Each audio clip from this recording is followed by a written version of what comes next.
E aí pessoal, professor Gessé falando aqui. Hoje vamos estudar uma outra classe de substâncias, as substâncias inorgânicas.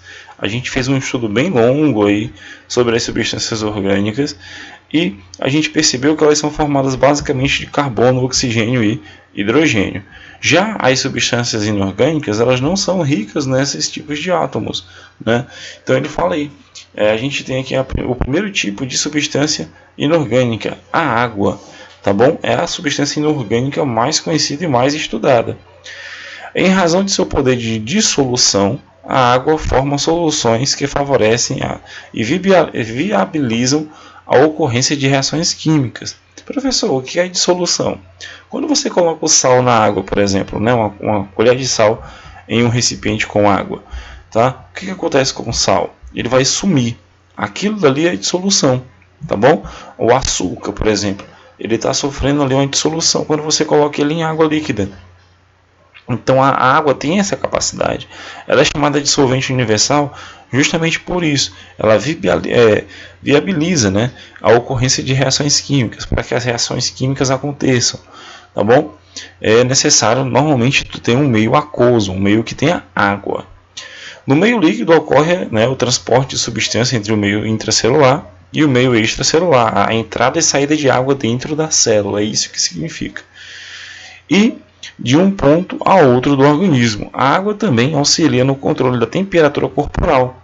A gente mantém a nossa temperatura constante porque a gente tem essa capacidade e a gente elimina a água na forma de suor para poder resfriar a superfície da pele, tá? A superfície do corpo, e manter a temperatura constante. Por exemplo, quando você está fazendo atividade física. A água absorve o calor do meio, minimizando as variações bruscas de temperatura. Tá? Por isso a água é fundamental para que os animais homeotermos possam regular a temperatura. Os animais homeotermos são aqueles que têm a capacidade de regular a temperatura corporal, tá bom? Que inclui aí as aves e os mamíferos, justamente por conta disso. Quantidade de água nos seres vivos. Por exemplo, um alface, né, que é um vegetal, ele apresenta 95% de sua massa composta de água. Mesmo que ela não esteja ali, né, ela se mantenha no estado sólido, 95% dela é composta de água. Tá? Se você fosse incinerar um alface, por exemplo, né, e aí no final de uma incineração ficasse apenas as cinzas do alface, ali seria apenas 5% da composição, o resto iria evaporar, que no caso seria água, tá bom? Um ser humano adulto tem aí aproximadamente 60%, isso varia, viu gente? De 60% a 70% de água. Atividade metabólica, né? As células musculares são mais ativas e tem mais água que as células ósseas, tá bom? Por isso são mais maleáveis do que as células ósseas. As células ósseas são mais fixas, mais rígidas. Idade do indivíduo. Quanto mais jovem, maior quantidade de água. Ou seja, o embrião humano é mais hidratado que um adulto. Ao longo da tua vida, né, você vai desidratando, a pele vai enrugando, justamente porque tu vai perdendo essa porcentagem de água aqui no teu corpo. Outras substâncias inorgânicas importantes são os sais minerais.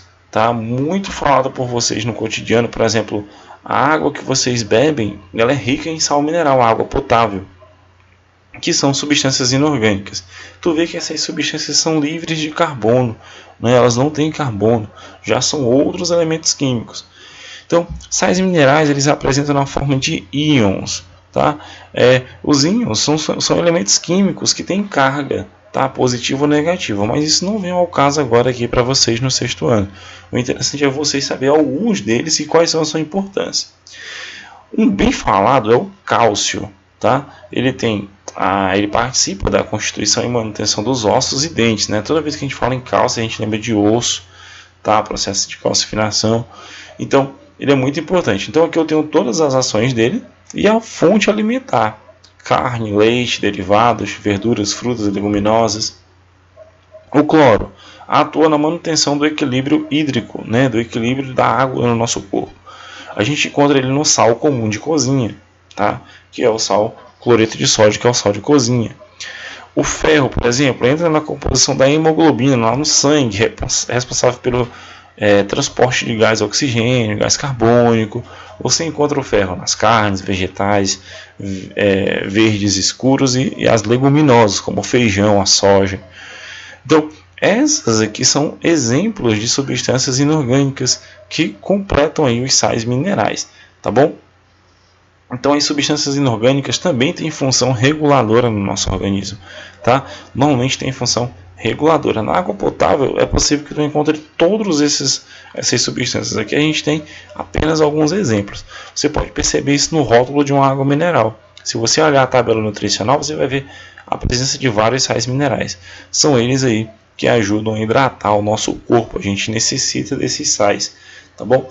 E aí a gente tem suas fontes e sua ação. Daí vem a importância, mais uma vez que eu falo, da nossa alimentação rica nessas fontes de alimentos aqui, ó, porque é delas, né, que a gente vai obter esses sais minerais, a água e as substâncias orgânicas, como a gente tem falado, tá bom? Então, atenção nos sais minerais, atenção nas substâncias inorgânicas, e com isso a gente finaliza aí o capítulo 3 do caderno 2, tá certo? Qualquer dúvida, entre em contato com o professor, faça suas atividades e bons estudos.